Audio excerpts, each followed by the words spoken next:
മാണിനെ അതായത് ജോസ് മാണിനെ ഈ കോൺഗ്രസിലേക്ക് കൊണ്ടുവരാനുള്ള എല്ലാ അനുബന്ധ പ്രവർത്തനങ്ങളും നടക്കുവാണെന്നാണ് അറിയാൻ സാധിച്ചത്.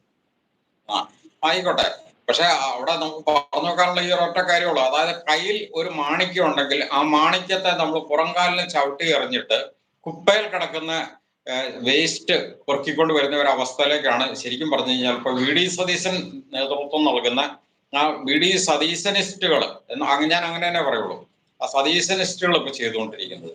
അല്ല, കോൺഗ്രസിനെ ഞാൻ മൊത്തത്തിൽ കുറ്റപ്പെടുത്തുന്നില്ല.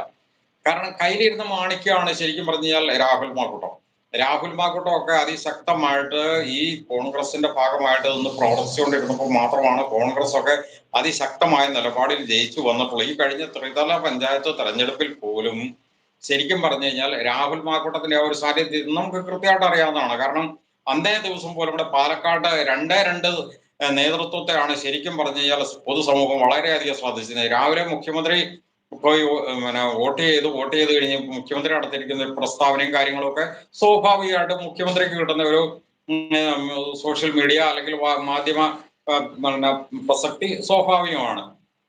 അദ്ദേഹത്തും പറഞ്ഞിരുന്ന കാര്യങ്ങൾക്ക് ശേഷം വൈകിട്ട് രാഹുൽ മാക്കൂട്ടം വന്നിറങ്ങിയപ്പോൾ അടുത്ത കാര്യം കൂടെ ഒന്ന് തുലനം ചെയ്തു നോക്കുക.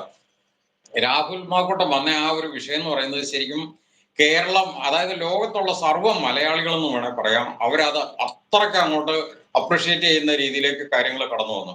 അപ്പൊ രാഹുൽ മാക്കൂട്ടം പിന്നെ നമുക്കറിയാവുന്ന കാര്യങ്ങൾ തന്നെയാണ്, ഓരോ പോയിന്റുകളും വളരെ